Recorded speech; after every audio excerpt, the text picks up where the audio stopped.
জমিতে গেলেই হামলার অভিযোগ। ফের ডালখোলা থানার দ্বারস্থ বৃদ্ধ ও তার মেয়েরা। অভিযোগ অস্বীকার ছেলের। উত্তর দিনাজপুর জেলার ডালখোলা থানায় ফের অভিযোগ জানালেন ৮০ বছরের বৃদ্ধ আমজাদ আলী ও তার মেয়েরা। তাদের অভিযোগ, নিজেদের জমিতে গেলেই বাধা দেওয়া হচ্ছে। শুধু তাই নয়, হামলা ও ভয়ভীতি দেখিয়ে জমির দখল নিতে দেওয়া হচ্ছে না বলেও দাবি করেছেন তারা। এর আগেও একমাত্র ছেলে কালিমুদ্দিনের বিরুদ্ধে জমি আত্মসাৎ ও বাড়ি থেকে বের করে দেওয়ার অভিযোগ তুলে আমজাদ আলী থানার দ্বারস্থ হয়েছিলেন। এবার বৃদ্ধের মেয়েদের অভিযোগ, তাদের ভাই, কাকা ও তার সহযোগীরা জোরপূর্বক জমি দখল নেওয়ার চেষ্টা করছেন। জমিতে প্রবেশ করতে গেলেই তাদের বাধা দেওয়া হচ্ছে এবং হামলার মুখে পড়তে হচ্ছে বলেও অভিযোগ করেন তারা। এই ঘটনার পর শনিবার ফের ডালখোলা থানার দ্বারস্থ হন বৃদ্ধ ও তার মেয়েরা। অন্যদিকে এই বিষয়ে অভিযুক্ত কালিমুদ্দিনের সঙ্গে যোগাযোগ করা হলে তিনি সমস্ত অভিযোগ অস্বীকার করেন। তার দাবি, আমার বিরুদ্ধে আনা সমস্ত অভিযোগ সম্পূর্ণ ভিত্তিহীন। আমার বোনদের জন্য জায়গা ছেড়ে রাখা হয়েছে। তারা মিথ্যা অভিযোগ করছে। অভিযোগকারী ও অভিযুক্ত উভয় পক্ষই নিজেদের দাবিতে অনড় থাকায় ঘটনার প্রকৃত সত্যতা পুলিশি তদন্তের পরেই স্পষ্ট হবে। আমি জমি বেটাকে যা যে পায় তা দিয়েছি, বেটিরা যা পায় তাকে দিয়েছি, কিন্তু বেটা ওটা করার বেটির ঘরে জমিখানে জবরদস্তি পেয়ে দেয় আর আমাকে মাঠে থেকে ধরে দিয়েছে।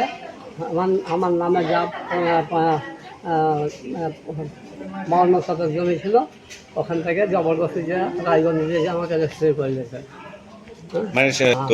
জানেন যখন দিয়ে গেছে না ধরে না মাঠে থেকে না, রাত দুটা কত কী করেছে, তো আমি ভয়ে জমি দিয়ে দিচ্ছি। যখন একটা বোঝা ছিল না, মেয়েরা ফেলতে পারে।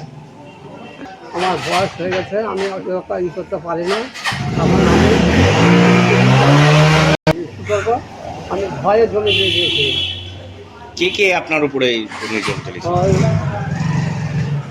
আমার বেটা ছিল কলিমুদ্দিন, তার ছেলে আলিম, তালিম, ওয়াসিম, হাসিন এটি ছিল, আর তারপরে সাদ্দাম ছিল, তারপরে পথ ছিল, তারপরে হবি ছিল, তারপরে নেতাজি ছিল, হ্যাঁ, আর জালাল হাজি হুকুম দিয়েছে দিয়েছিল, জালাল হাজি গেছিল। হ্যাঁ, আমি চাচ্ছি যে নাকি ওরা করে দিয়েছি, বেশি করে দিয়েছি, বাটা করে দিয়েছি। তো আমার যেমন বেটা নিজের খানে খাইছে, ওরকম যেন আমার বেটিরা ওই জমি ই করে খাইতে পায়। হ্যাঁ, ওই জমি থেকে আবার দখল পায়। পয়সাওয়ালা বা ছেলেপেলা খাচ্ছে, খাইছে পয়সা আমার বেটিরা গরিব মানুষ, গরিব হয়ে দিয়েছি। ওই জন্য জমিটা আমি বাঁটোয়ারা করে দিয়ে দিয়েছি। তো ভেটিরা যেমন বেটা খাচ্ছে আর জমি, ভেটিরে যারা জানে আমার ভেটিরে খেতে পারে। পুলিশ জানে। জমিতে যায় তো জমি আমরা দেয় না, আমার বাবা আমাকে জমি দিয়ে দিয়েছে, আমরা দেয় না। যখনই জমিতে যায় তখনই মারামারি করে, ভাই ভাতিজা সবাই মারে। আজকে কি ঘটনা ঘটেছে? ওই জমি ওরা ধান লাগিয়ে দিয়েছে, মানা করতে গিয়ে তো মারপিট করেছে। কয়জন মিলে আপনাদের উপর শারীরিক হিংসা করেছে? 10-12 জন আছে, 10 জন 12 জন আছে। কাকা তো সবাই, কাকা তো ভাইয়েরা সবাই যাচ্ছে ওখানে যায়। আমার ভাতিজারা ভাইয়েরা সবাই আমাকে মারে হারাবে। 5 জন জমি এখানে আছে, যেখানে মারপিট হয়েছে ওখানে 1 বিঘা আছে, আছে। আর মাঠের জমিতে আছে 5 বোনের 6.5 বিঘা লাগছে আছে ওখানে।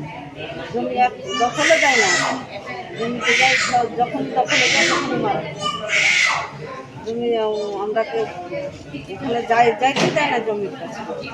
তো আপনারা এখন কি চাইছেন? থানায় এসেছেন কি জন্য? থানায় এসে এখানে করতে কয়বার করলাম, কেউ কিছু গুরুত্ব দেয় না। বলছে যে আমাদের ওরা বিজেপি তৃণমূলের নেতা, তো ওরা বলছে যে আমাদের কিছু করতে পারবো না, আমরা কিছু করতে পারবো না।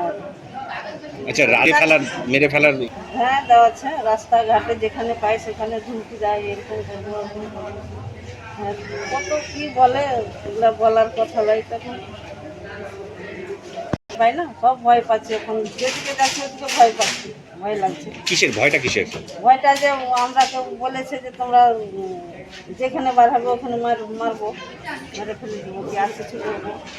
ওরা তো আজকে কজনের উপর আজকে 5 বোনের ওপরে আর তো বাপের ওপরে বনুগালা সব ওরা 5 মানে আপনার বাবা সব থানা কমপ্লিট করেছি, কত আগে করেছি শুনিনি, এখন তার লেগে তো ওইখানে আসছে এখানে।